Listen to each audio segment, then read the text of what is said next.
నీతిమంతులుగా చేయబడుటకు నజరేయుడకు యేసు రక్తము చేత పవిత్రపరచబడిన వారు. అందుకని మనం చేసే ప్రతి పని దుర్నీతితో ఉండకూడదు, స్వనీతితో ఉండకూడదు, దైవనీతితో ఉండాలి.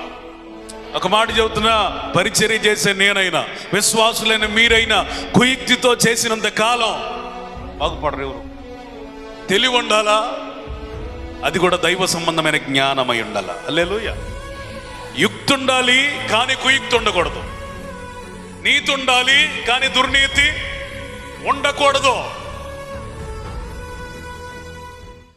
ఒక సేవకుడు కనుక దుర్నీతితో పరిచర్య చేస్తే దేవుడు అంగీకరించదు. దావీదు అన్ని శూర కార్యాలు చేశాడంటే దావీదు గురించి వ్రాయబడిన మాట ఒక ప్రత్యేకమైన లక్షణం. ప్రతి దైవజనుడు, ప్రతి విశ్వాసి నేర్చుకోవాల్సిన పాఠం. అతడు ఎక్కడికి వెళ్ళినను సుబుద్ధి కలిగి తన పని తాను చేసుకున్నాడు.